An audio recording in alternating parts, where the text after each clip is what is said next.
God kväll. Det ska handla om sexuella övergrepp, om minnen av sexuella övergrepp.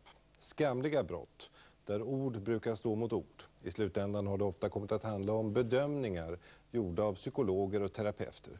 Symptom och vad som kommer fram i terapi har tolkats som bevis för skuld eller oskuld. Dokument utifrån granskade för ett par år sedan bristen på fakta bakom uppgifterna om satanistiska rituella övergrepp.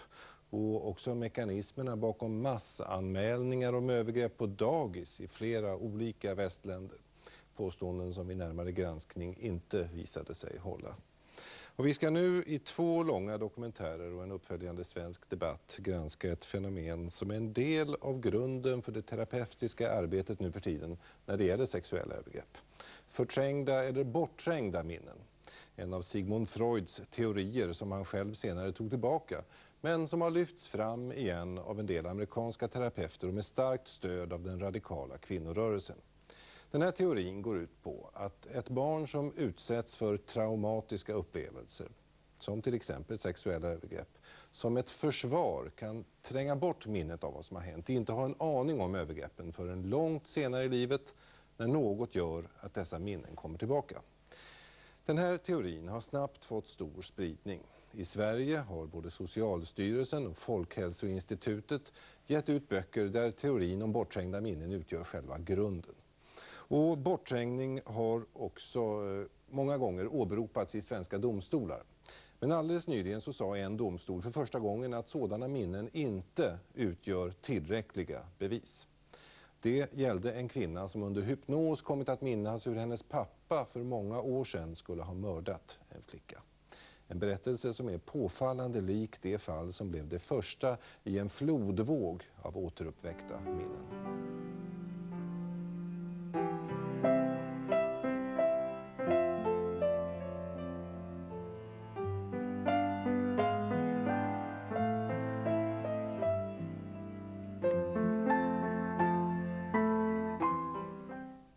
In California, Eileen Franklin says just one look from her 6-year-old daughter jarred a memory so terrible she repressed it for 20 years. All right, listen to this one. Meet Eileen Franklin. Eileen Franklin was the center of a very important landmark case. The murder she witnessed happened 20 years ago, and the murderer was her father. Reporters literally fell over each other, trying to get Eileen to repeat the horrors of her childhood. Det Eileen Franklin berättade om i rätten 1990 inträffade när hon var barn. The way I remember it is that I was 8 years old and I was in my father's Volkswagen van with him. And we drove around the corner from my house and I saw Susan playing outside. And I got really excited and I asked my dad if Susan could get in the van with us. And so we stopped and Susan got in, and in the back of the van there was a bed. And Susan and I were bouncing up and down on the bed, and my dad drove us out to an area that's wooded, and he pulled over to the side of the road, and Susan and I were playing on the bed, and he came back into the back, and I went up into the front, and when I looked back, he had Susan's arms pinned above her head, and he was on top of her, and he was moving back and forth on her, and then I curled up in a ball on the floor and made myself invisible, which is what I used to do as a kid, and afterwards, I remember my dad being out of the van and that I looked down and I saw Susan sitting below me, and she was sitting on a rock with her knees up, and my father was approaching her with his arms above his head and a rock in his hands. And I believe that I screamed because Susan looked up at me and then looked at my father, and she brought her hands up to her head. And I heard the rock come down twice on her. I didn't know that it was humanly possible for a person to have a memory come back after 20 years of something. Minnena som Eileen påstod att hon hade återskapat handlade om hennes bästa vän Susan Nason, som försvann från sitt hem i Foster City, Kalifornien i september 1969. 10 veckor senare fann man hennes kropp i en ravin utanför staden. Hon hade dött av flera slag mot huvudet. Man fick aldrig tag i mördaren. De minnen som Eileen hade förträngt och som nu dök upp igen gjorde sensation i massmedierna. Why did she wait 20 years to report it? She had repressed it. So why is it that some people can remember beginning at an age when you do remember things, 7, 8, 9, and other people absolutely do In not? psychiatry, we call these things dissociation, which is to separate yourself from what's going on, to feel unreal or to feel as though I you're TV not there, förklarade or to feel Dr. as though the Lenore world is Terr, not real. psykiater och expertvittne för åklagarsidan, de synpunkter som hon hade lagt fram inför juryn. En teori om förträngda minnen som senare skulle populariseras i en TV-film. This whole case depends on proving repressed memory. According to Dr. Terr, traumatic repression is substantiated by repeated violence in childhood. Men för att allt skulle stämma med Dr. Terrs teori om att förträngda minnen handlade om upprepat våld i barndomen var Eileen tvungen att ta fram andra upplevelser som hon hade förträngt. And then my father held me down on this table. Hon återskapar förträngda minnen av sexuellt övergrepp som hon utsatts för av sin far. Det är i alla fall vad hon sa i filmen, i terapin och under rättegången, och det säger hon än idag. I had to do a lot of work to acknowledge the memories as being real. And I've tried pushing them away, I've tried denying them, I've tried ignoring them, and they don't go away, they're still there. And I've gotten to the point that I realize there's no sense in denying them. Dr. Elizabeth Loftus, en minnesexpert som inte tror på fenomenet med förträngda och återskapade minnen, vittnade för försvaret. Eileen's memory, while richly detailed, contained no information that wasn't part of the public domain, widely publicized. So it was in the public domain that little Susie was hit on the head twice with a rock, and that her ring was crushed, and there was a mattress or a box spring found near her body, and those kinds of details, a matter of public knowledge. And other facts in Eileen's story, uncheckable. Dr. David Spiegel, som tror på att minnen kan förträngas och återskapas, vittnade också för försvaret. What I told the court was that I thought it was possible that she could have, witnessed it and then dissociated or repressed the memory. But that several things made me concerned about the credibility of her recollection. The first is that dissociated memories are out of sight, but they're not out of mind. So even if you can't consciously remember it, there should be some evidence, if you had this memory, of its influence. And yet there was very little that changed in her behavior subsequent to the loss of her friend, in her relationship with her father. She took long trips with him. She rode in the same van in which the girl was initially attacked, according to her subsequent recollection. Secondly, we know that she lied subsequently. She initially said that this recollection came to her in a flash when she was hypnotized by a therapist. She then had a talk with her mother, who had become an attorney, and changed her story. She then said, well, I was looking in my daughter's eyes, and my daughter was the same age as little Susan, and then memory came to me. So either she was lying then or she's lying now about what happened, but it always worries you about a witness when you can document that they were falsifying information. I was really scared. I didn't know anything about repressed memories. I knew less than nothing about it. And when I told my brother what I had remembered, he looked shocked and he backed away from me. And I panicked and I said, well, what if I told you that I got the memories back as a result of hypnosis? And then he completely accepted it. And he said, oh, well, then that makes sense, and that hypnosis is like peeling away layers of an onion.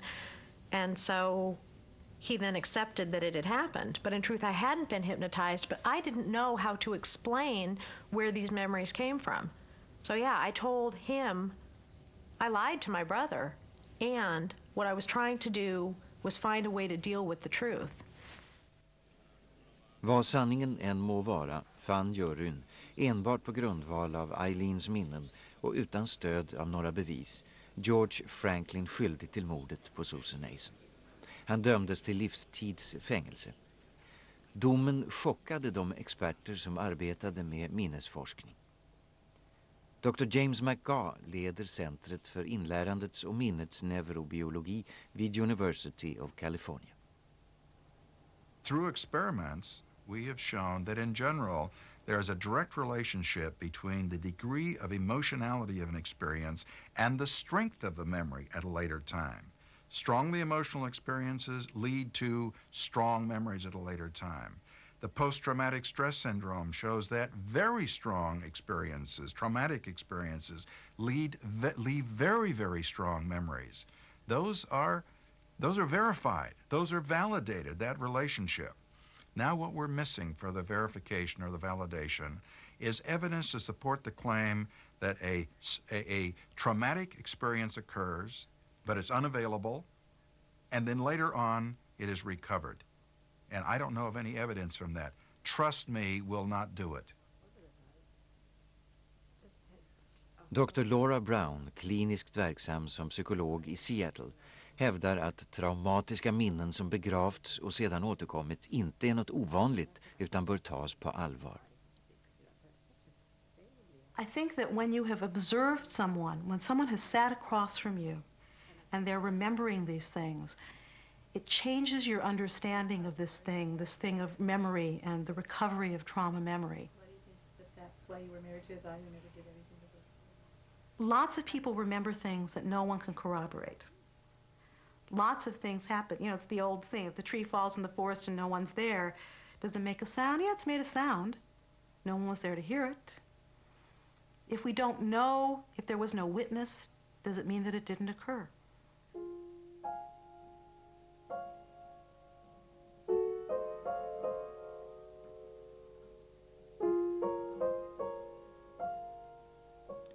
I diskussionen om minnets funktionssätt är den centrala frågan vad hjärnan gör med traumatiska upplevelser som inträffade för länge sedan.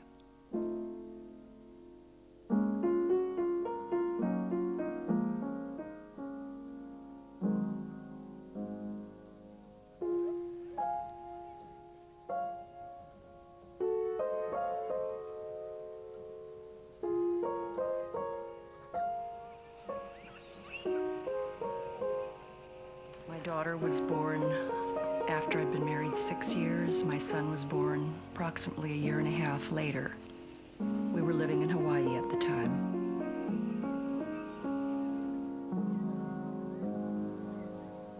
When my daughter was 5 years old, I found out that her father had sexually molested her.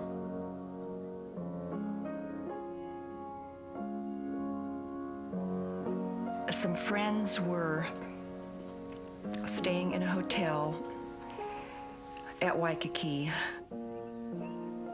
They invited us down to the beach to spend a Sunday afternoon with them. When it came time to leave, we all went up to our friend's hotel room. We all changed and got ready to leave. I was the first one ready, and my son was ready to leave, so I said, I'll go down and bring the car around to the front.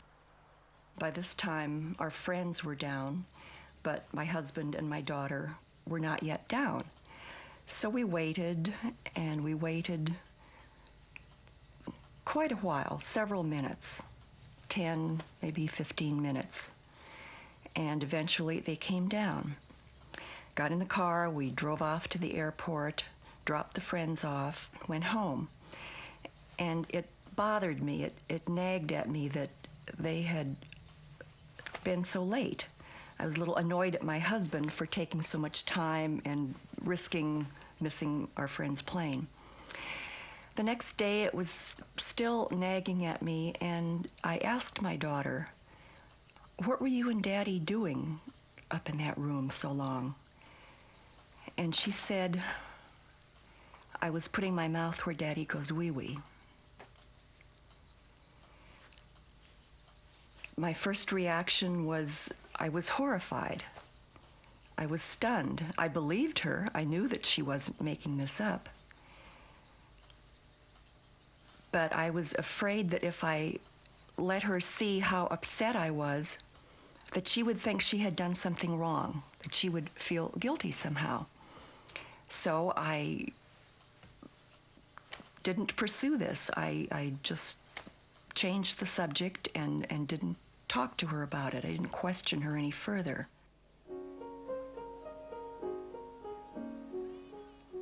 Den kvällen ställde hon sin man mot väggen. Han erkände vad han hade gjort och vädjade om psykiatrisk hjälp.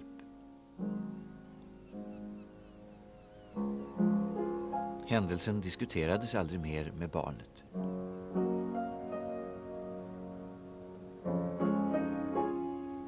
I believed at the time if this horrible incident could just fade out of her memory and go away, that it wouldn't hurt her.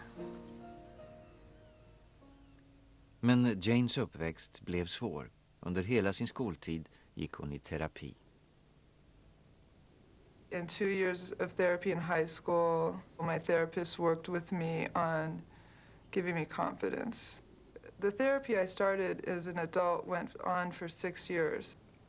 Now, this therapist did ask me if anything ever happened with our family, but she never said anything specific about were you sexually abused by a family member.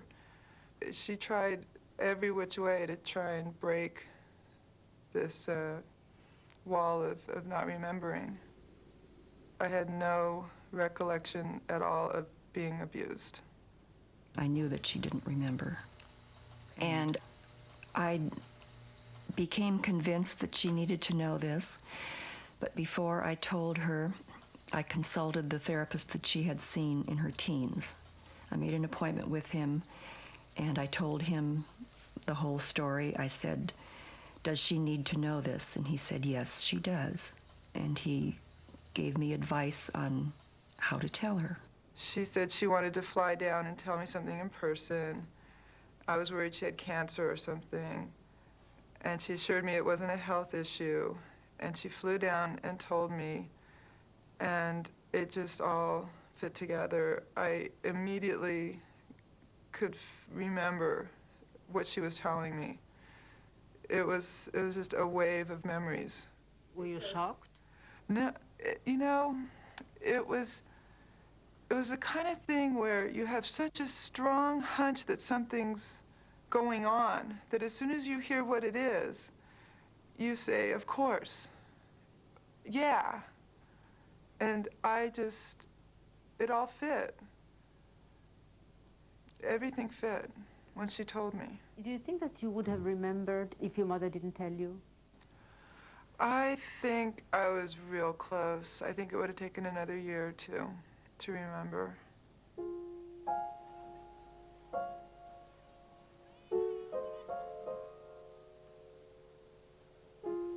Skulle hon ha kommit ihåg vad som hände henne som barn om inte hennes mor hade talat om det? Ingen vet. Exakt vad det hon minns nu är inte helt klart. Men hon säger att minnena har hjälpt henne att få klarhet om allt som inte var klart för henne tidigare och att det har hjälpt såren att läkas.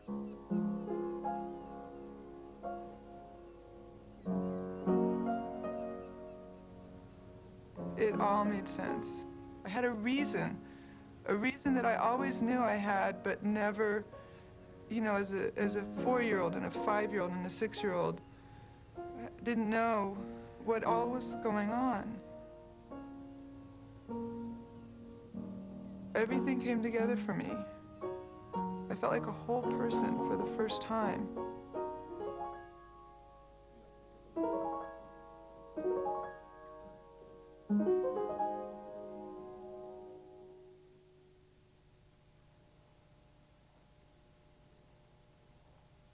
Det finns många unga olyckliga och deprimerade kvinnor som letar efter orsaken till sitt lidande. I was a mess. I couldn't work. I had depression so badly that I was in bed most of the day. I would go into rages, you know, at the drop of the hat, you know, drop of a pin. I would just go into a rage. My emotions were very extreme. And so I just assumed that it must have been something very severe that happened to me to make me hurt so much. I began to have these horrible panic attacks that just seemed to come out of the blue. I felt the desperation that I'd always felt, only magnified about 1,000 times. And I was in therapy. I think I've been in therapy on and off almost most of my life. But I was seeing, you know, the school counselors, and they were helping, but it wasn't really addressing the issue. And finally, everything fell apart. My depression was so deep, and the bulimia and everything, all those factors, I didn't date, those kind of factors put together. You know, and we talked about family dynamics and how I didn't get along with my family, how I felt I never was good enough. And they said there had to be something more, that wasn't enough to cause the kind of problems that I had. I had had an eating disorder from about 8th grade on, and I had been dealing with the depression and the bulimia. And then about my freshman year in college that summer, I went to my mom and I told her that, you know, I'm bulimic and I need to get some type of treatment.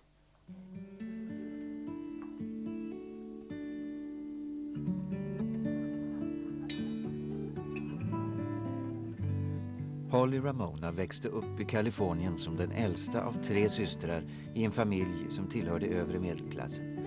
Hennes far Gary var chef för en vingård, modern var hemmafru.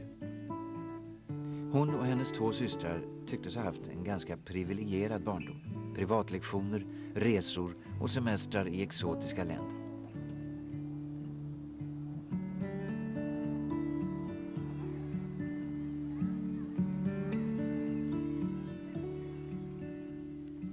Innan Holly bad sin mor om hjälp tycktes familjen Ramona ha levt ett bra liv.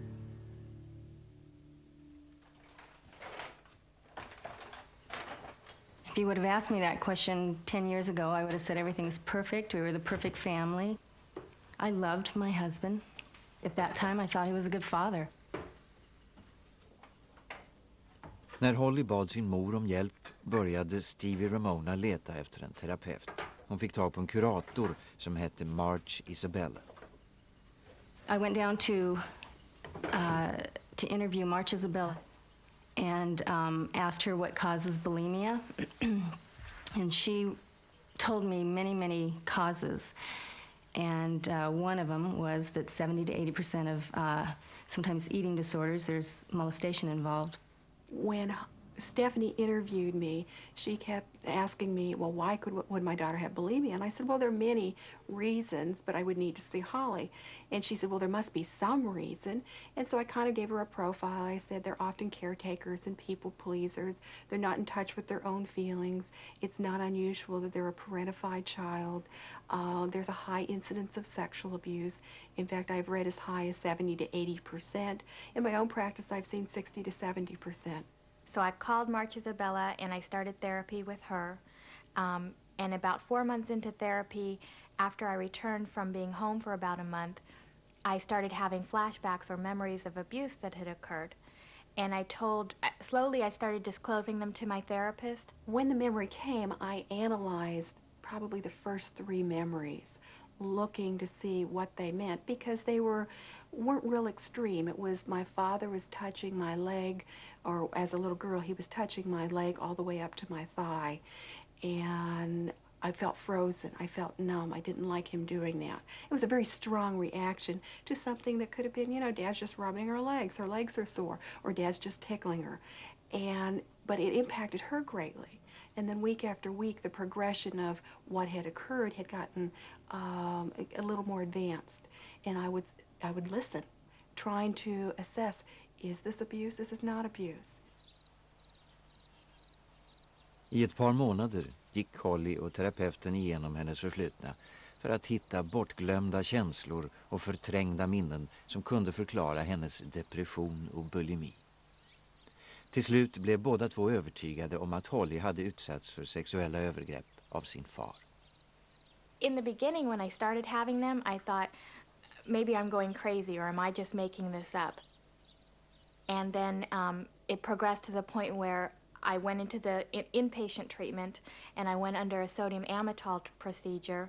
And then the day after that, I confronted my father with the abuse. I didn't understand what was going on. I mean, I was trying to understand what she was saying, and then I said, Holly, what are we talking about? What's going on? And she said, well, you raped me. And I says, Holly, this is not true. What is going on here? It was too real. When I'd have a memory, I'd wake up sometimes terrified in the middle of the night, or there's some nights now I'll wake up huddled in the corner of my bed because I'm afraid that my father is there. And you can't have those things if it didn't really happen. A mother has a gut feeling. First off, when your daughter comes to you, you have a gut feeling, and it's a strong, I don't care who it is, it's just something that you have, and then you go with the symptoms, and it just all comes together. You said you were happy for 25 years, so where was your gut feeling? Well, nobody said that, nobody told me that Gary had raped his daughter. Det hela blev känt som Ramona-fallet. Familjen splittrades och psykologerna var djupt oense om det fanns något sånt som återskapade minnen av sexuella övergrepp. If we take seriously our duty to our patients, then we are allies in their healing. And we are helping them to become more powerful, to become freer, to become more assertive, and to be in a psychological condition where they can, in fact, hold perpetrators accountable, where they're not intimidated and they're not afraid to tell the truth. If you tell the truth about your life, you begin to see the world more clearly, and you have more power and more choice. You're more in charge of your life. If that truth happens to include that you were victimized, then tell that part of the truth. Because when you tell that part of the truth, then you can begin to change the effects that that had on you, and to realize that it didn't happen because of something you did, or because you were weird or unique, or because you were a bad person. It happened because we live in a culture in which violence is more acceptable than sex, and in which sexual violence is extraordinarily common. Dr. Salvador Minuchin är en framstående psykiater som arbetar med familjeterapi. We need to be very, very clear that there are two issues. One is that at this point, at this historical point in the United States, we are discovering a tremendous amount of incest and sexual abuse. So we are not challenging that fact. What is important when we are discussing that issue is that therapists are creating, together with patients, memories that may be false. They may be false, but there is a sense in the part of the patient that they are real because they are consensually validated. You and me agree. And there is this sense that if I defend myself against this past, then life will change. Konfrontationen med fadern, där Holly berättade om sina minnen, fick henne att må bättre, men för fadern blev konsekvenserna förödande. Han övergavs av familjen och fick sparken från sitt jobb och beslöt sedan att stämma dotterns terapeut för felaktig behandling. Gary Ramona told a Napa jury today how he heard and found out that his daughter had accused him of rape. Marge said that I would take Holly into our bedroom at night. I would close the door.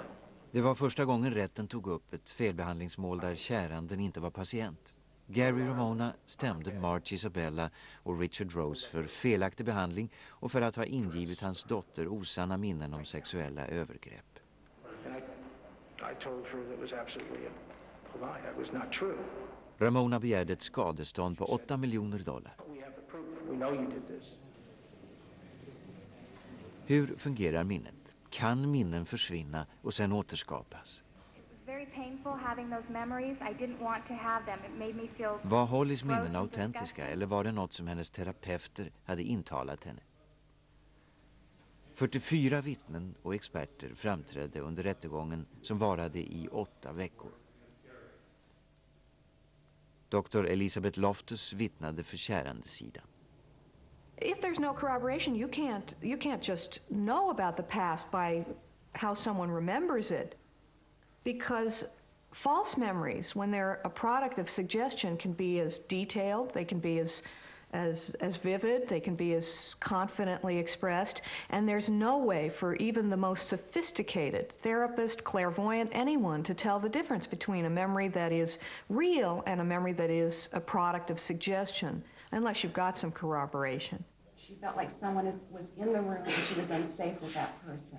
March Isabella försvarade sina behandlingsmetoder. In her doorway.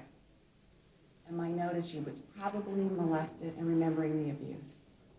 I listened for the first 3 weeks, probably through about the first 3 or 4 memories, analyzing them, coming to a conclusion of, was she abused, or is this just some figment of her imagination? Is this a distorted memory process? Is this a very, very sick girl? And as she gave me more and more of what she was remembering, and her reactions to what she was remembering, and then I did come to a point where, yes, I believed that this had really occurred. Juryns överläggning varade i 16 timmar, sen föll domen. Gary Ramona fick $500 000 i skadestånd. It is a mother's worst nightmare. He shouldn't have received a penny for raping his own daughter. And nobody gets it, and I hope someday you learn. 10 people can't tell me something that I know happened didn't happen. They weren't there and they didn't go through it. So he probably feels pretty good right now. I lost my family. And I've been accused of something that's absolutely not true. I lost my career. I haven't seen my children in 4 years. What did I win? Tell me what I won. I was able to prove that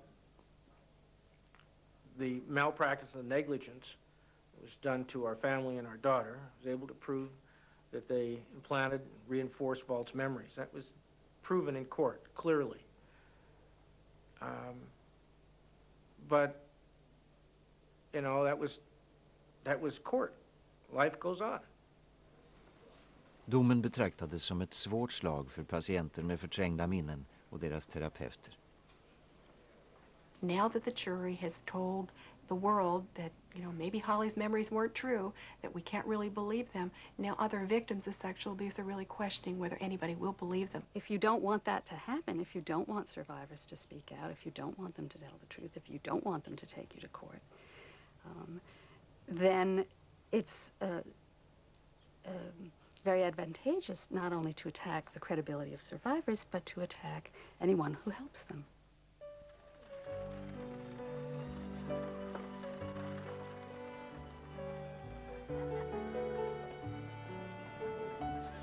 Debatten har 100 år på nacken med rötter i Wien där Sigmund Freud levde och verkade.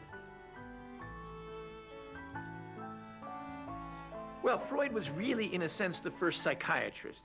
And people were coming with their problems, with their unhappinesses. And he called what they were, quote, suffering from, hysteria. That is, they were suffering from, as he put it early on, reminiscences, ideas, memories. And what he was looking for then was, what were these memories? What were the ideas that were bothering primarily women? There were also men, but it was mainly women that Freud was seeing. And what he discovered, what he more or less stumbled on, at least as he tells the story, is that these women had been sexually abused in childhood. So he developed a theory that if somebody is sexually abused in childhood, they will develop later on in adulthood what he called a neurosis. But what we would today say is simply unhappiness. And he called it, sometimes this neurosis took the form of hysteria, other times it took other forms, obsessional neurosis. But basically it was people were unhappy later in life, and Freud thought he found the reason for this, namely sexual abuse in childhood. So in 1896, he decided to present his new finding to the world at what is by now a famous meeting, in which Freud got up and he read a paper. Well, he didn't read it really. Freud was amazing at simply speaking. He just sat up, he just stood up and talked. And he called it the etiology of hysteria. That is, the origins of hysteria. So we would say today the origins of human unhappiness, really. So he read this paper, or he gave this paper, and he expected to be met with enormous applause, that people would recognize, oh my goodness, here is the first time that anybody has ever come up with a theory about what happens in childhood and what this leads to in later life. And instead of which, the people responded with total silence. And he had began on a very high note. He said, gentlemen, I am here to tell you that I have found the caput nili of psychopathology. I found the source of the Nile. I have taken this river to its bed, to where it really begins. It all begins in early childhood. It all begins with sexual abuse. And there was stony silence. Freud blev isolerad. Han hade en ny revolutionerande teori för mänskligheten som han kallade för förelseteorin, som ingen ville befatta sig med. Han höll fast vid teorin i ett par år, åtminstone offentligt, men kom sen fram till att kollegorna haft rätt och han själv fel. Hans patienter led inte av förträngda minnen av incest, utan av förträngda önskningar om incest som dök upp som falska minnen, något som han oavsiktligt kanske hade uppmuntrat. Det tog 75 år innan kvinnorörelsen ifrågasatte hans slutsats. Sally Goldfarb är professor i juridik och expert på kvinnors rättigheter och familjerätt. When Sigmund Freud first put forward his view that a large number of women had been sexually abused by their fathers, he came in for a dreadful amount of criticism and very hostile reaction, and he then revised his view and decided that the women were making up their claims of child sex abuse, which went down much more easily with members of Viennese society because, frankly, it's a lot easier to think that women are hysterical and making things up than to recognize that men who are seemingly well-adjusted and successful members of the community might be perpetrating the most horrific and heinous acts against their own children. Many people who would come to therapy claiming that they had been sexually abused were treated not as though it were reality, but again, as though it were a fantasy or a wish on the part of the child. And that essentially caused a lot of disbelief, if not major disbelief, in incest from that time until probably the mid-1970s, late 1970s, when we had what's been called the age of rediscovery of incest. One of the real criticisms of earlier generations of therapists was that they had not taken women seriously. Women would tell horrendous stories of things that happened to them and their families, to their doctors, to their psychiatrists, and they were put on Milltown, I think it was in the 50s, tranquilized. They were not taken seriously. So the next generation of daughters who, in a sense, were, I think, expressing the outrage, the unexpressed outrage of their mother's generation, as well as their own, demanded to be heard. We have an incest survivors movement that has gone public. The taboo about talking about incest has largely broken down. Many survivors, including a lot of celebrities, have come forward and said this happened to them. And that is deeply upsetting to people who don't want to recognize that in our society there are a lot of sexual abusers, including people who we might think are very successful. 100 years later, we're back where we started. Freud started in 1896. It's just about 1996. We're back at the same place with one major difference. Freud was a lone, unique voice in the wilderness, crying out for a very brief period, terrible things happen to women. They happen because of men, and we've got to think about it, we've got to stop it, we've got to do something about it. He was the only one, he was silenced, he lost up his courage, he went away and began psychoanalysis, which I think has been a misfortune for the world. Today, 100 years later, we have women who are saying, we will not be silenced about this.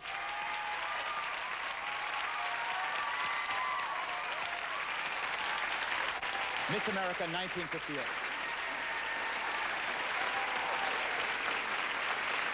Well, one of the questions we're asking today is how can a person forget something so awful as abuse? I was an incest victim from age 5 to age 18. Today I stand before you at age 54, an incest survivor. Could something happen in your childhood that was so terrible that your mind locks it away? This woman says she was abused by a relative, but her mind blocked it out. You know, when you remember, or at least when I remembered something like this, even though I had no prior knowledge, I knew immediately that this had happened. And I trailed after my father because I immediately repressed all of his molestation and abuse, and my mother was off in her own world. So I was in the garage. Men precis som på Freuds tid är det många terapeuter som ifrågasätter uppgiften om förträngda minnen av sexuella övergrepp. I am not saying that there is no sexual abuse. I am not saying that there are no incest. I am saying that the therapy that says there is some place in the brain, a memory, that the memory is intact, and that if we move out the repression, the memory will appear, that is incorrect. There is no scientific evidence for this kind of thinking. Why would I want to spend even 1 minute in this office if I didn't have to? Right. And yet I have to. I have to come back. I mean, it's like a magnet. I need the healing. I need your healing powers, Joanne. I need you. I need, we all need each other too. We all need each That's other. very important, each other. I know everyone in group has had trouble with their families, honoring their memories, respecting them, believing them. Everyone in group has experienced that. Över hela USA samlas tusentals kvinnor i grupper för att återuppliva och tala om sina minnen av sexuella övergrepp. Joanne Stillwagens grupp träffas i södra Kalifornien. And it's hard to find yourself the outcast in the family because you're the one that's talking about the family secret. What happens as a survivor, especially a survivor of molestation, sexual molestation? The people around you are not going to believe you. Most of the time, 90% of the times, if it's incest, the family's going to turn against you. The mother, the father, and your siblings. So you're out in the world alone with these memories. You're the family enemy because you're telling the secret, all right? And so these survivors begin to be your family as you're going through this process. Are you having any memories? Mm-hmm. Do you want to share any that have been coming up? How graphic should I be? The truth. Just come from a place of truth. Well, I don't know. It's kind of hard for me to say. I guess ever since I've been married and I've been sober off the drugs and alcohol, having intercourse with Sean is just getting more and more like I'm starting to remember that my perpetrator had sex with me, and I smell him and I feel him. Growing up, I was terrified of the water, and I didn't realize why. I mean, when I went in the bathroom for any reason, I'd lock the door. My youngest sister accused me of breaking up the family, and she said she'll never talk to me again, so I feel real lost. I'm just grieving. For the first time in their life, they got somebody here who's going to listen to them that believes them. And I do believe them, and I've never had a person come in my office that I don't believe, and I tell them that I believe them. That they have someone now, like a safety net, that they can start letting it out. Dr. Michael Japko är klinisk psykolog och specialist på hypnos. Han har gett ut en bok där han kritiserar de metoder som många terapeuter använder för att återskapa minnen. The recovery therapist tends to view problems in terms of a presumed history of abuse. And so by looking for abuse, expecting to find abuse, it's no surprise when they uncover abuse. I think it was psychologist Abraham Maslow who once said that if the only tool that you have is a hammer, then everything around you begins to look like a nail. I didn't have any memories until I was over 60 years old. I didn't have any memories until both of my parents. I didn't have any memories until I was over 60 years old. I didn't have any memories until both of my parents died. And they were so powerful. My father started molesting me when I was an infant, and he stopped when I don't even know when he stopped. The abuse was extreme. I was physically beaten. Both my mother and my father molested me sexually. I was put into a wooden box that was a punishment Therapists believe these stories because they are taught to believe philosophically, therapeutically, that in order to help your patient, you have to believe them. He sent me out to prostitution when I was about 8 or 9. And so what we find out is that as the person becomes increasingly immersed in the belief system that abuse happened, and then with each subsequent session, they're encouraged to recover more detail and more detail and more detail. And now the therapist is getting immersed more deeply in the beliefs too, at which point it's hard to tell who's hypnotizing who at this point. Now we watch the allegations week by week grow and grow and grow. So what might have started out as a simple experience of sexual abuse, by weeks later, it's satanic ritual abuse. Our dad killed the pizza delivery guy and made us eat his gallbladder, and the stories just get more and more bizarre. What I've been remembering is a lot of torture by my mother and my grandmother and 2 uncles. And the group that they were involved in, they tortured children, and sometimes they killed them. But I can remember a Halloween, a child came to my door and transposed on his face with the face of a little boy that I seen murdered. För 3 år sedan gick det plötsligt upp för Joanne att hon själv hade utsatts för sexuella övergrepp som liten. I have 2 granddaughters, and when my second little granddaughter was born, she was very, very blonde, and she had a little curvy body. And she was 18 months old, and when she started walking and talking, I began to have flashbacks of severe sexual abuse. And my abuse was ritual abuse, and as I began to remember this, the memories came, I myself had almost a nervous breakdown. I began to have flashbacks of horrendous ritual abuse, torture, sexual abuse. Hundratals sådana berättelser har kommit fram och publicerats under de senaste åren av personer som uppger sig ha blivit utsatta för sexuella övergrepp och av människor som intervjuat dem. Den mest kända boken skrevs av Ellen Bass. In the vast majority of the situation, someone who says that he or she was sexually abused was indeed sexually abused. And in a very small percentage of situations, that wasn't true. It's very hard for all of us to face that it happens. It's very hard to face not only that children have been subjected to this, but it's even hard to face that people are capable of doing this to others.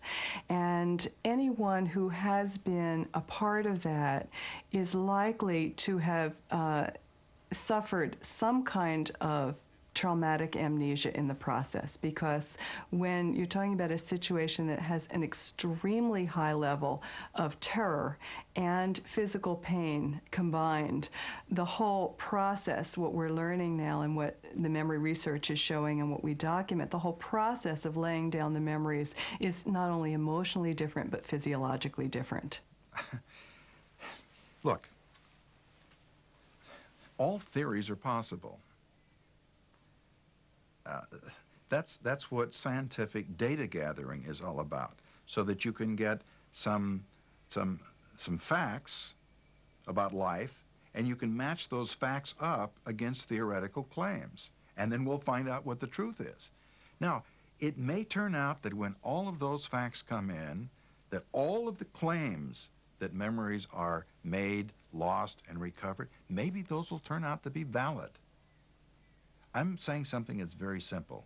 We do not know them to be valid at the present time. Theories don't make them true. Asking me to trust you doesn't make them true. Evidence is what we need in order to be able to draw conclusions about the validity of various hypotheses or theories. If scientists were with me doing this work, I don't think they would be able to doubt it. They would see it in front of them, and it's very real when you see it and you hear it and you feel it. Well, as you know, I mean, I pushed men away in my adult life a lot, and I put them through a lot. Sarah Lee Blum är en terapeut i Seattle som använder regressionsteknik med sina patienter. hypervigilant about that. The kinds of clients that come to me are usually people who were abused, traumatized as children, and the decisions that they made because of the trauma have led them to have great difficulties in their adult lives. I want to overpower. I want to overpower men. I want to be stronger, and I want to make them not like me. They often don't know that they were traumatized at all. They only know that their adult life, in their adult life, they're pretty miserable, and that their life isn't working the way that they would like it to. And it's not until they're in therapy for a while that usually the trauma becomes known.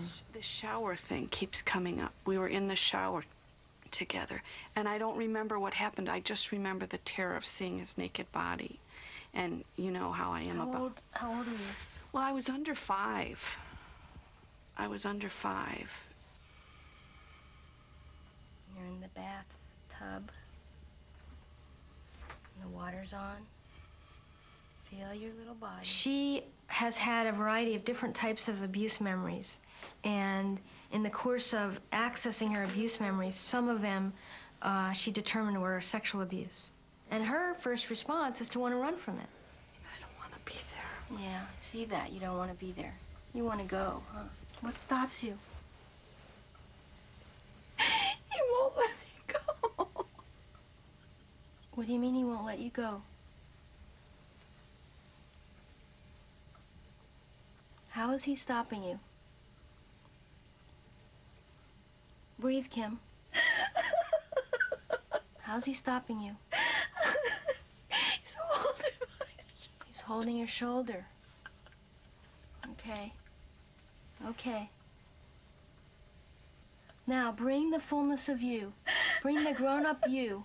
The fullness of your womanhood. Bring her in there with you. Call her in. I don't have to stay in here. No, you don't have to stay in there.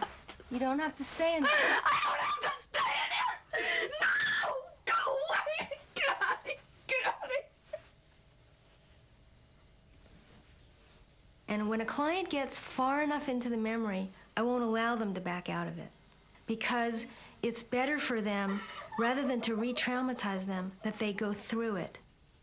Oh, I can see you. Mm-hmm. Yeah, and you can feel me too. Yeah. When the memory comes up, it's like a flashback. And so they're in the actual experience of being abused. Yeah, you're not alone. You're not alone anymore, Kim. I can tell you how close to get. Yes. You'll listen. Yes, you can tell us how close to get, and we will listen. Regressionsterapi har varit mycket vanlig de senaste 10 åren. When I was working inpatient in a psychiatric hospital in the Phoenix area several years ago, I started to have clients come to me who were describing a new phenomenon. They were telling me that after years of not remembering trauma, sexual, physical abuse, that suddenly they were able to remember. They were able to see it very, very vividly. They were crying, they were hurt, very distraught over these discoveries. It was fascinating to me. That's where I started checking into the phenomenon of regression and studying regression therapy. In the hospital where I was at the time, everybody was doing it and having dramatic, fascinating results along with it. And so went to seminars, I learned the techniques, did some reading, got some individual supervision as well, and started to do regression therapies. Sure enough, with my first few clients that I was working with, they were getting images of trauma that they had never remembered, that had occurred 20, 30, 40 years earlier.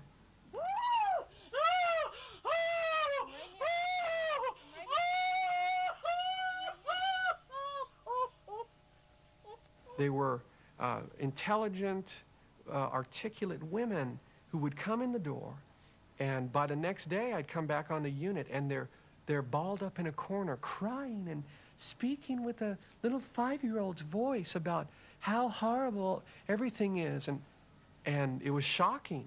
It was shocking to me to see this kind of deterioration in these inpatient people. And all the therapists around me were telling me, this is wonderful. This means that they've finally broken through to the memories, and this is a part of the healing process for them. I see people every day, many, many people every day, who are accessing what I tend to call submerged memories rather than repressed memories, but they're accessing them not necessarily because of choice, but because they're in great pain in their lives and they're wanting to heal. No! You're not listening. I want you to shut up. No! I wasn't seeing my clients get better. And in fact, what I was seeing was they were getting worse. So I went out and did my own study, looked at the research, looked at what had already been published. Frankly, regression wasn't there. All these things that I've been told in the different kinds of training seminars, they weren't proving true in my own studies. So what I did was I turned around to the clients that I had done regression work with. I contacted them.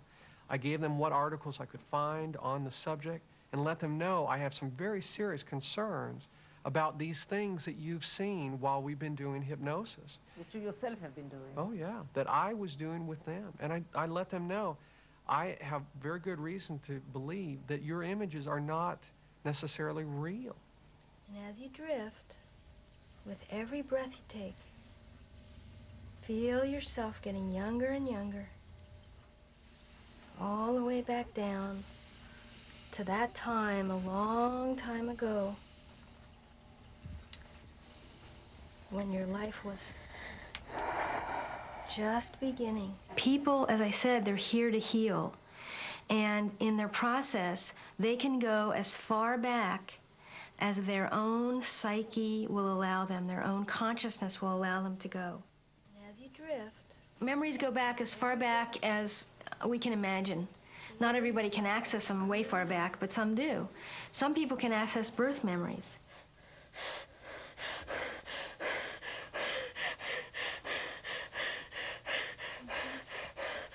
It's okay, I'm right here. I'm right here. I'm here.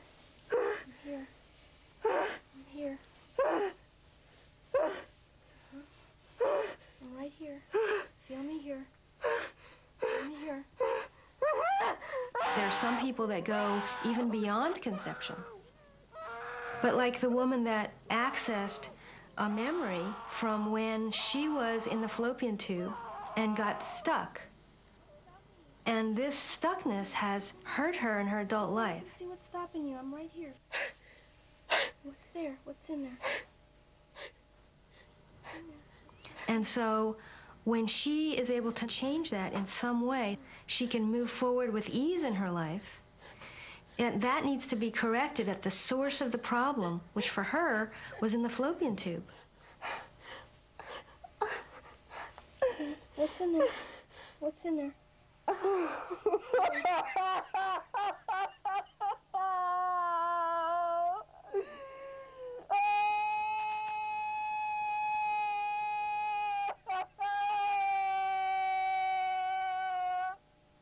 In many ways, psychology has become the religion of this century. 100 years ago, if you had questions about the meaning of your life, an inability to have satisfaction, whatever it was, you could go to the village priest and you could talk to them and find comfort. If you had guilt over something that you'd done, you could go to confession and receive relief, a granting of forgiveness. Well, in today's world, in many, many ways, the psychologist, the therapist has replaced the village priest. So if I'm a person who lacks meaning in life, or I feel badly, or whatever it is, I can go seek out the therapist to find meaning in life, to find the answers that they're desperately seeking. Let's just start by letting the energy flow between us. I'm going to ask you to imagine that you were taking the energy in through your left hand, Om terapin har ersatt religionen så har den också splittrats i otaliga sekter. Steve Thayer var elektroingenjör på Bells laboratorier i New Jersey innan han började med en variant av healing som enligt Steve innebär att man återskapar cellens minne. I work with something called energy-based bodywork, combining it with the power of dialoguing techniques. And I put them into one practice that is focused specifically at the healing of suppressed cellular emotions. Give her permission to just speak. Heather är hemmafru och har 2 barn. Hon säger att hon inte känt sig så lycklig som hon borde. Hon började misstänka att det kunde bero på bortglömda sexuella övergrepp i barndomen. Hon beslöt sig för att gå vidare med saken. Heather går till 3 olika terapeuter för att försöka återskapa sina minnen. I felt that it was important for my own healing to fill in some of the blanks around the memories that I had. I felt like I needed a more complete picture before I could really work on the healing. So I started doing hypnotherapy with Dr. Jarman. And under hypnosis, I would remember the rest, fill in the blanks. Rest there and heal in the light. Let the light shine on you, warm you, heal you. That's right. This is your time to stop and rest and do nothing and just soak up some more of that limitless energy. That's it. Dr. Robert Jarman är en psykoterapeut som arbetar med hypnosterapi. Han är verksam i New Jersey. You'll be guided back to the next thing that you're ready to see. You're doing fine. It's a hot sunny day and I'm playing at the edge of the water by the dock. But I can feel him watching me. I started having memories about a year and a half ago. They were snapshots or parts of a movie or feelings that I would have, different things would trigger. That's it. And he takes my bathing suit off. And then all I can feel is his hand on my neck, holding me there, and just this weight on my body.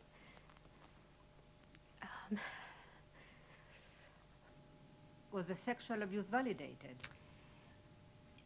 Yes, I think that if it were a memory that was not so, that just kind of popped up in the hypnotherapy and it hadn't really happened, I don't think that I would have all these other symptoms in my life of the sexual abuse. Go forward now to the next significant thing that happens. It's okay. Dr. Bessel van der Kolk är biträdande professor i psykiatri vid Harvards medicinska fakultet och chef för traumaenheten vid Allmänna sjukhuset i Massachusetts. Every time people tell a story, it's basically a story that is looking for somebody to believe you, to be convinced. Of vital importance for a person's well-being, own well-being, is to make a narrative of their own life that makes sense to them. And for people's own well-being, the accuracy of one's own story about oneself is not critical. We all tell tales about ourselves. We all have images of ourselves that are not entirely in keeping with the reality of one's life. But we need to have a coherent version of ourselves. There's your sky again, your little island beach where no one can harm you. You're safe there. Pam är Heathers mor och lärarinna till yrket. För 8 år sedan fick hon veta att hon har cancer. Hon började gå i terapi för att ta reda på om det fanns några emotionella orsaker till sjukdomen. My cancer really came from a lot of emotional repression. Anything that was painful at all, any of the painful emotions, I would just repress, just stuff it right down. Of course, you know, I was then not authentic either. You know, Sally Sunshine is not an authentic person. I remember one of the sessions with Dr. Jarman, I said, you know, he asked me, what would you like to be like? If you want to be authentic, you know, think of somebody that intrigues you or that would be a good role model. So I had recently read a book on 10 visionary women.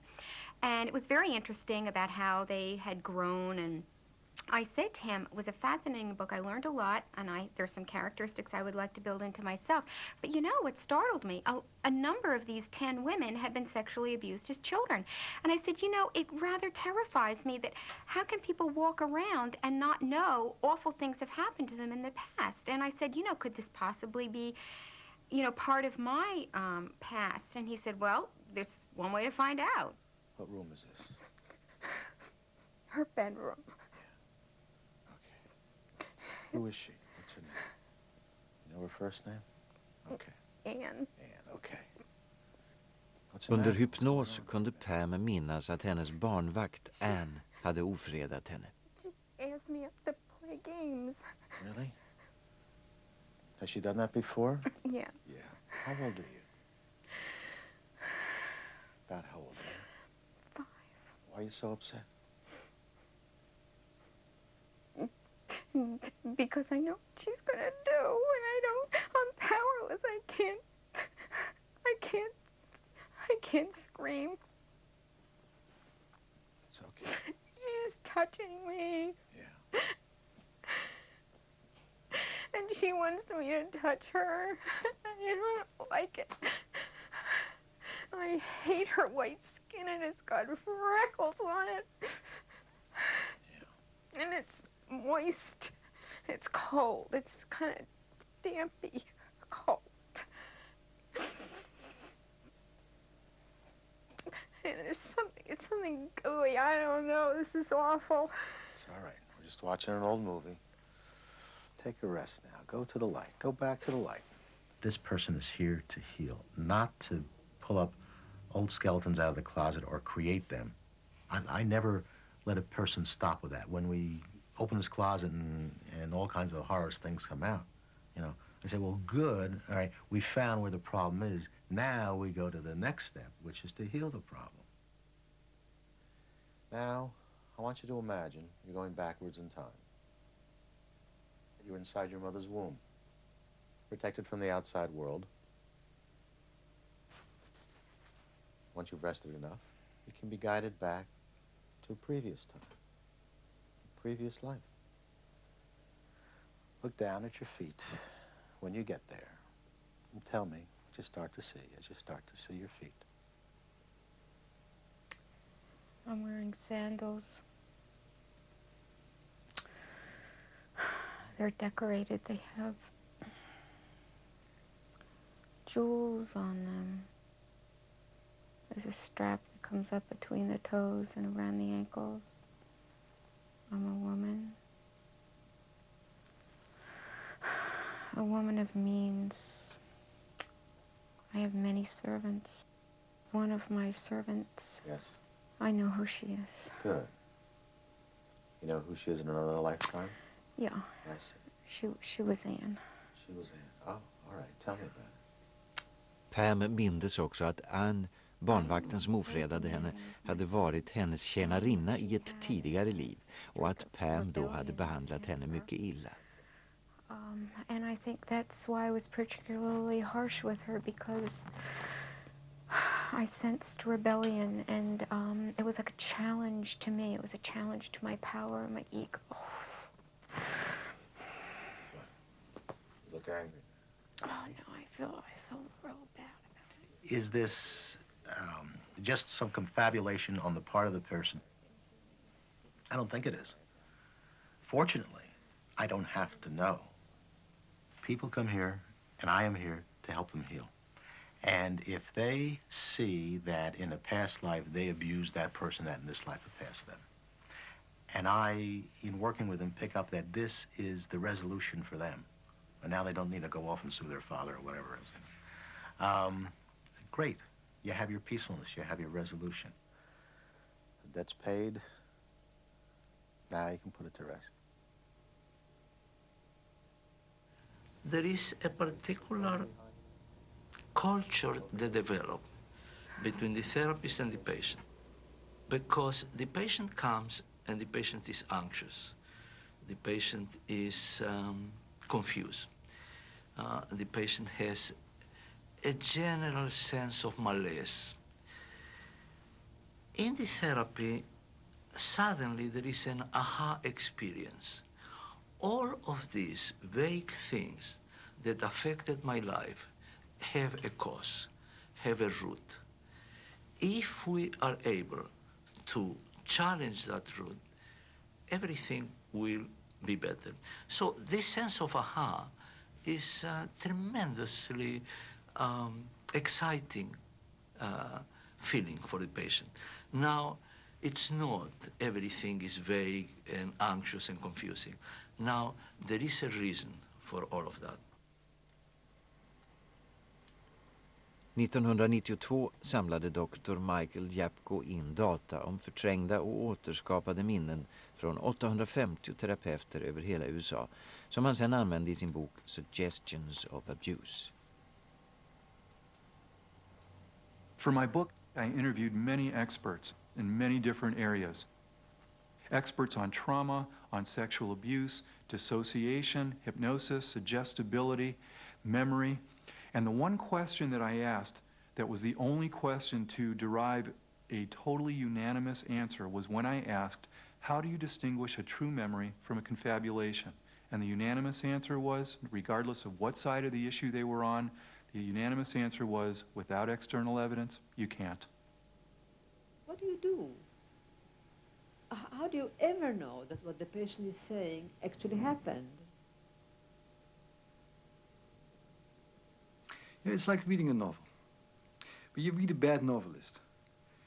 After a while, you put a book down because the story doesn't cohere. The story doesn't make sense. People don't talk this way. People don't interact this way. And the book is lousy. If you read a great book, and the characters are true to life, that's how people really feel and interact with each other. And eventually, when you do clinical work with people, the internal coherence of the story, how it all hangs together, is not very different from what the great novelists do.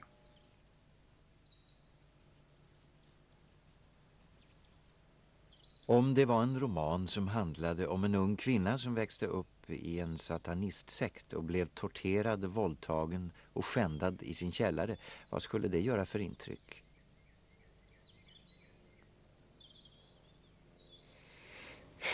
If I think back, what I would remember most is fear. I can't remember a time when I didn't feel afraid, when there wasn't a tremendous tension in our house, you know, amongst all the children, really. It had a lot to do with my mother's anger. She has always been a very angry person, and so I felt deathly afraid of her anger, as if the anger was something that could actually kill me. And I guess to a child, you know, that's a reality. You're dependent upon at least one of the people who are taking care of you are supposed to be for your life, you know, and so I was always afraid of her anger. Hon växte upp i en välbärgad medelklassfamilj i Santa Monica i Kalifornien. Hon fick namnet Anne och var andra barnet av 4.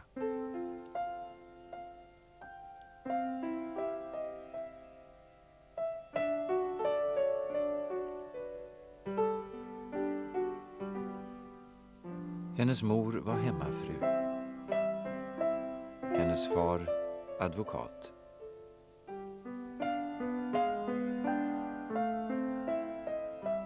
Det var en traditionell familj. Man firade alltid jul. Man glömde aldrig en födelsedag och det gavs alltid presenter. Men Anne minns bara en ständig vrede och att hon längtade efter sin mamma. She, with my youngest sister, showed some signs of being very loving. Even with my middle sister, I used to watch her hold them, and I would feel literally as if my heart was going to burst. I wanted to be in their place. The closest I remember really feeling held by her was as an adult, and my middle sister was sitting next to her, and she leaned her head on my mom's shoulder, and I leaned my head on my sister's shoulder. We were watching a movie, and I remember thinking, this is just the closest we've ever been, you know, once removed. I left home when I was 17 to go to college on a scholarship as a voice major, and so that was kind of my first movement really out of the whole house, and I was very lost. A lot of the fears that I had always had became intensified, And it became almost impossible for me to sleep through the night, and so I started to drink so that I could sleep. I was singing a lot and doing fairly well in music. You know, that was a place where I just excelled. It was the one place where I was most truly myself.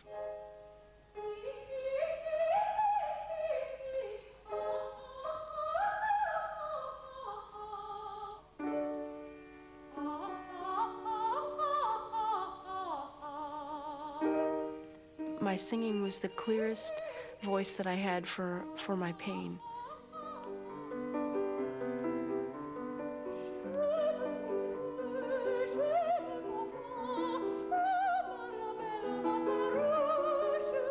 Singing was the only way that I really existed in the world.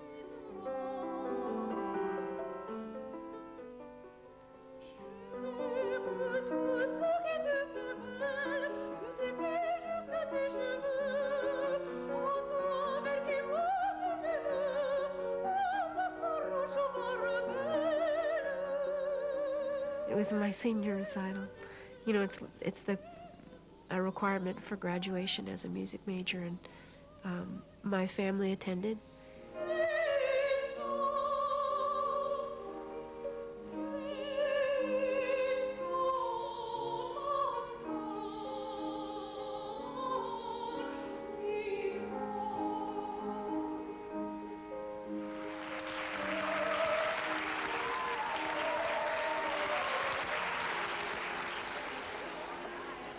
I remember my mom just being tremendously cold at the reception. Did she ever compliment you on the recital? No, never. And yet you sang very well. It was the best I had ever done. It was the moment when I knew that this is what I wanted to do with my life, you know.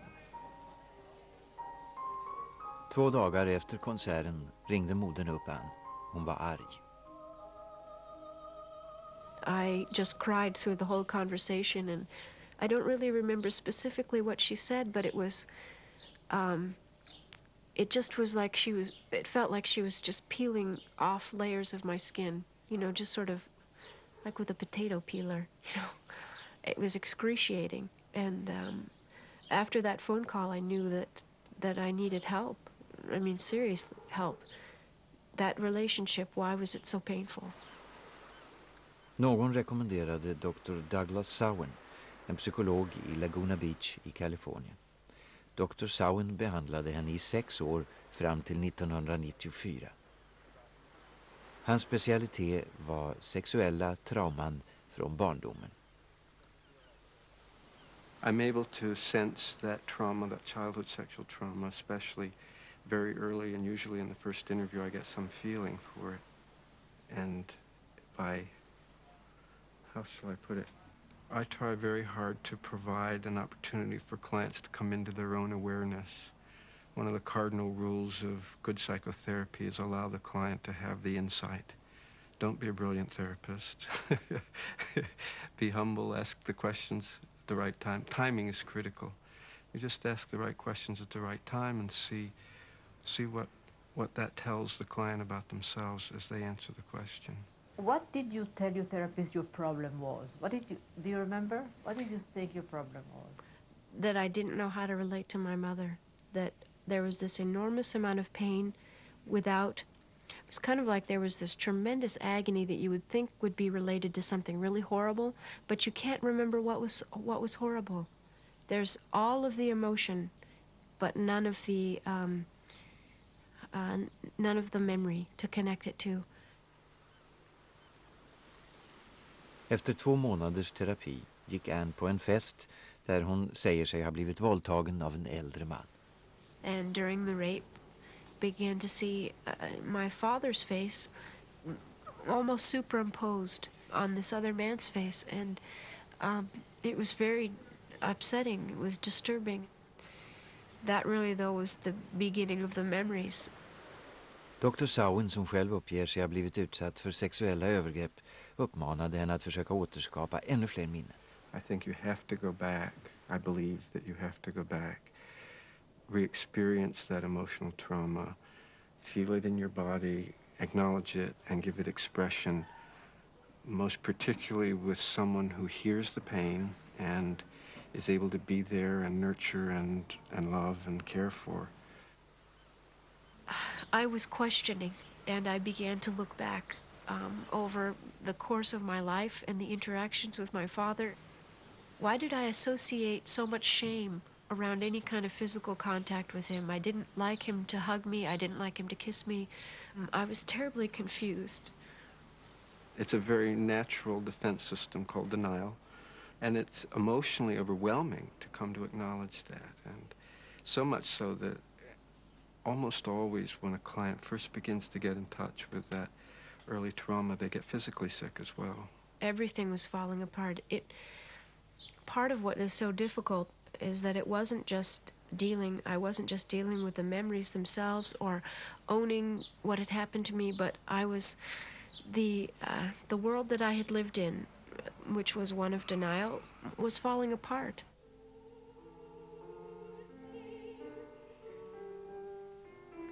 Länge var familjen okunnig om vad som hände med Anne.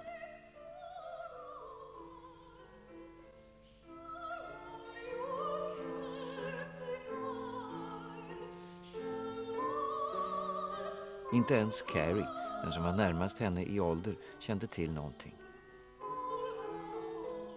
She called me at my first apartment at school, and I was unpacking things, and she said, you know, our parents are sick, you know, and then proceeded to tell me, you know, the tale that Dad had molested her. At that point, it was just my father, or had abused her. She didn't really elaborate, you know.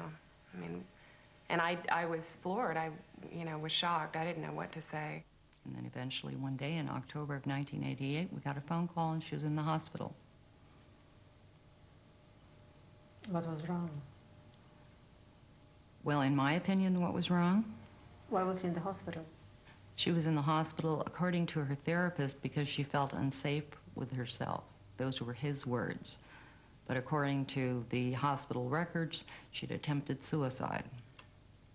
I think what happened was a confrontation over the phone between my sister's therapist and either my mother or my father or both. I'm not quite sure. But anyway, that's how they found out what she was alleging. I said, what's happened with him? What's going on? And he said, you know. He said, you know. And I said, no what? I don't know. I said, that's why I'm asking you. He said, it's because you molested her as a child. And I dropped the phone. I just dropped the phone. I couldn't talk. I couldn't even breathe. And I went to grab the phone from him because he was in shock. It was just an unbearable sound coming out of a man.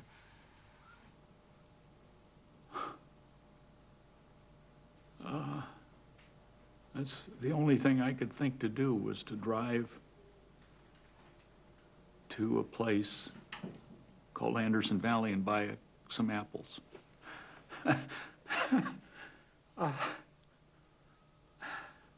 It was the only thing I could think of to do. Did you believe it? No. But again, there's that doubt, you know, am I crazy? You know, was I in a fugue state throughout my entire childhood? I mean, you know, you second guess yourself. You think, you know, what could I have missed? Neither of my sisters or my brother remembers any abuse happening in the family at all. And what do you make of that? Denial.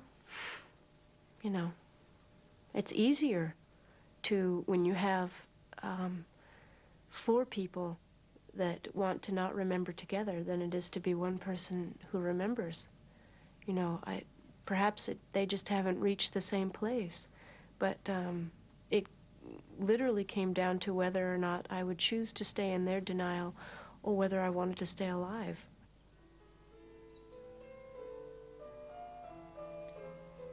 Och för att leva vidare måste hon fortsätta med terapin. Hon lämnade sjukhuset, återvände och kom sen ut igen. Hon umgicks med några få vänner. Hon sjöng inte. Hon koncentrerade sig på minnena.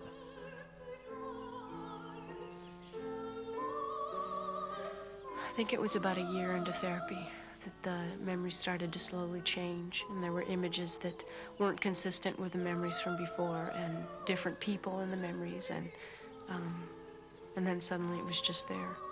You know, it's a little bit like somebody, you have a stage and the curtain is drawn, and for some reason you can't open the curtain, and then one day it's open and you see everything that's going on, and those are the memories. It just started, you know, winding and winding and winding, and all of a sudden, you know, it wasn't just my father, it was my sister, and then all of a sudden, you know, satanic cult, and, you know, all these just absolutely crazy notions. And believe me, if I had had a doubt in the beginning, when I first spoke to her, when she first told me, by the time, you know, this craziness had come out, it was like, what is going on here, you know? Ja, vad var det som hände? Terapeuter av skilda skolor erbjöd olika förklaringar. My take on that is that we don't know. That we know that for the survivor, this is very real. For her, this is a reality, or for him, this is a reality. That this is their experience of it. As a therapist, I might want to look at, is it important that a person see it this way? But most of the time, people don't want this identity. The last thing they want to be is sexually abused in their childhood, because that's not a positive identity for people to take on. But what I can say is that we know about documented examples in families where only one child is sexually abused, where one child gets picked out, and where the rest of the family is kept completely ignorant. Dr. Minuchin anser att man inte finner svaret i verkligheten utan i terapin. The therapy has nothing to do with reality. The therapy has to do with helping the victim to clarify its target. The victim now has a target, and the target is a target that gives the victim a sense of validation of self. That is the goal of therapy. But is it therapeutic? Is it good, or is it just good for the moment? The patient and the therapist feel good. Both of them feel good. That it creates havoc with the rest of the social context of the people, that is destructive to the rest of the family.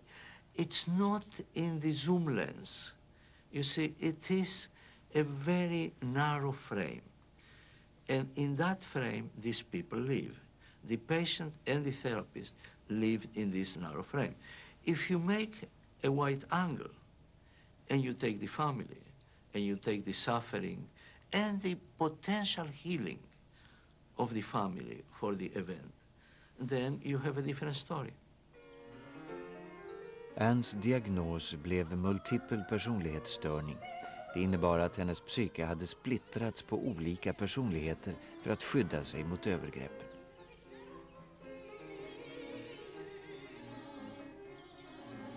I think there are 27 different personalities, different people.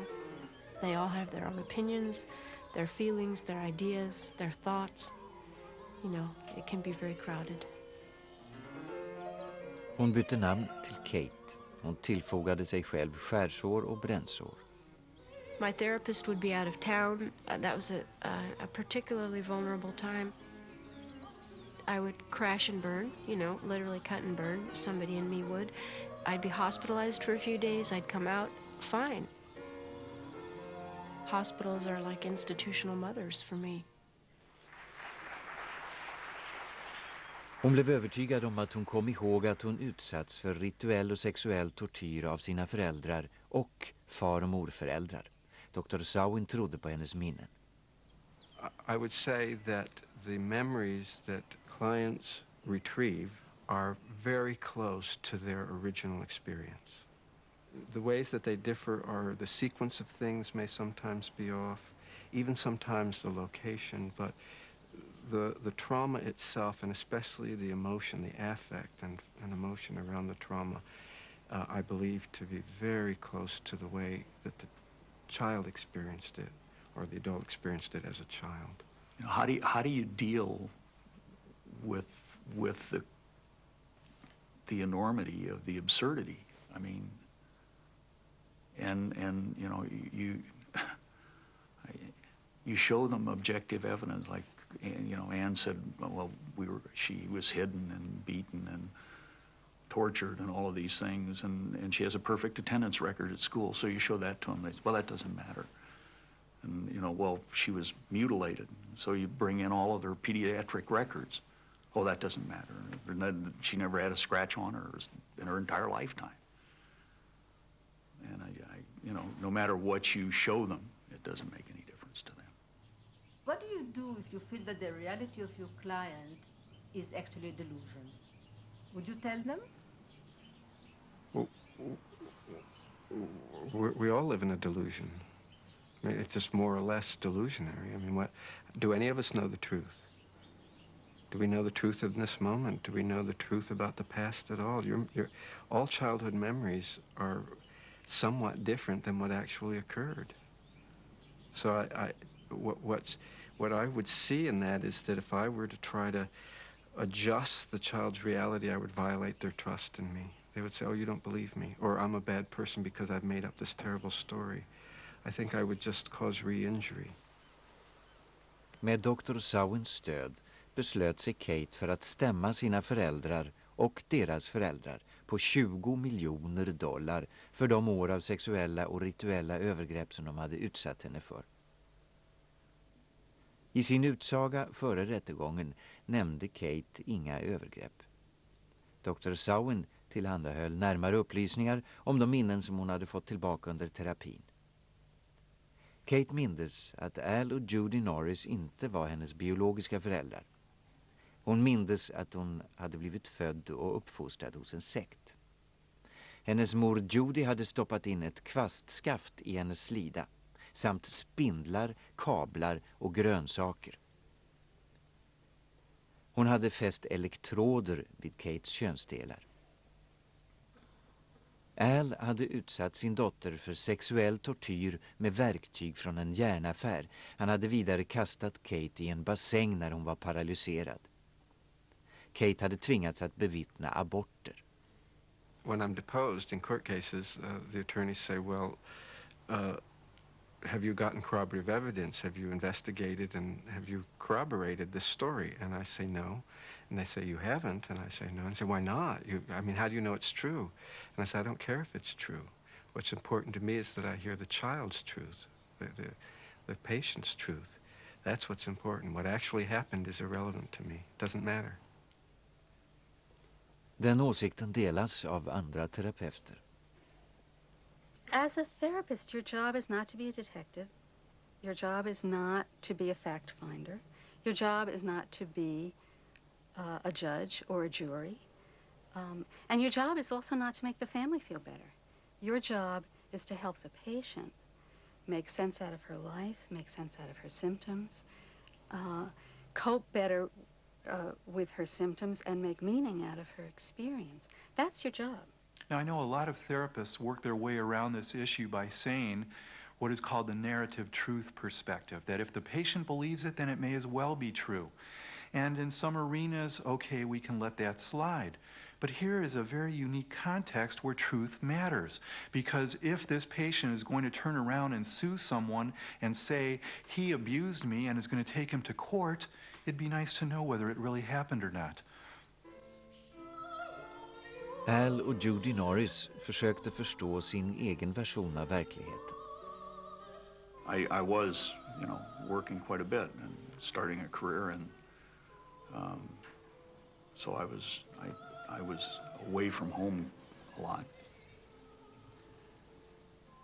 And when Anne was about almost 2 years old, John was 3 and Anne was 2. Yeah, we separated for about 18 months.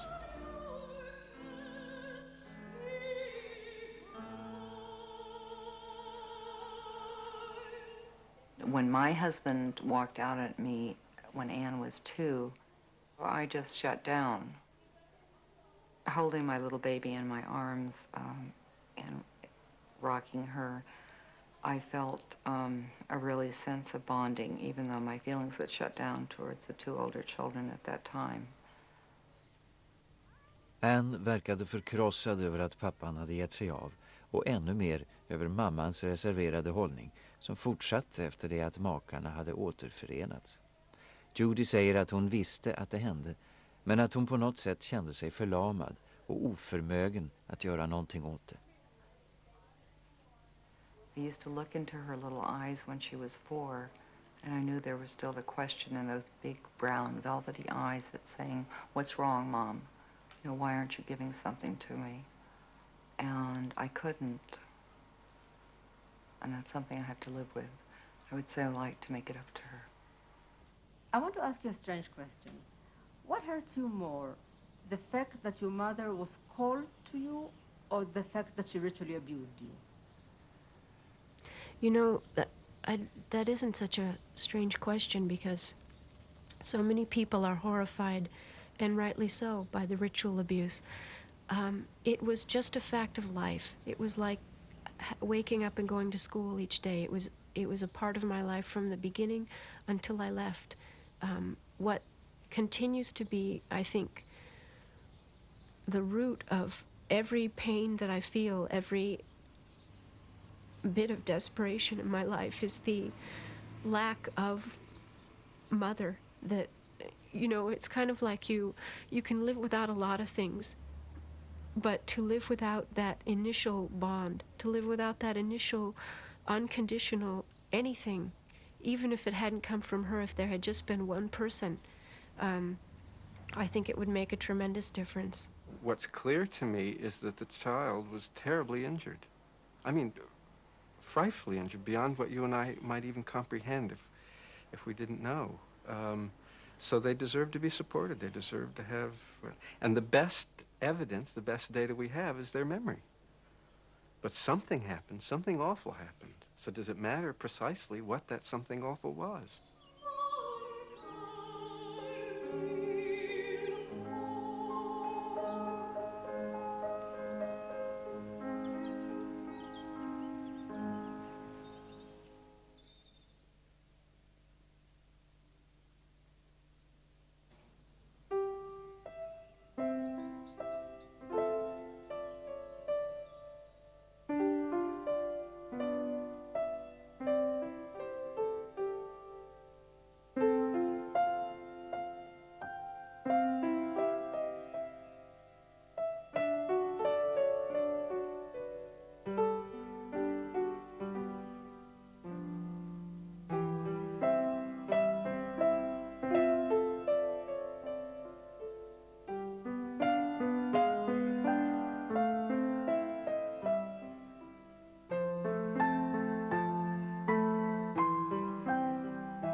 Från och med nu och fram till klockan 1 i natt går det bra att ringa till Rädda Barnen på telefonnummer 08 698 9299.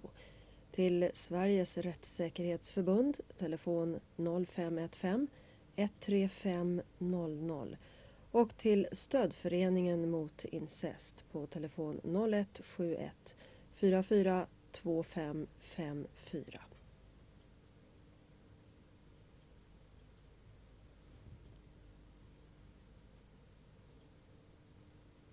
Och på andra tider kan man också ringa till SCI, Stödcentrum mot incest, telefon 08 696 0095. Och till BRIS, Barnens rätt i samhället, telefon 020 91 00 91.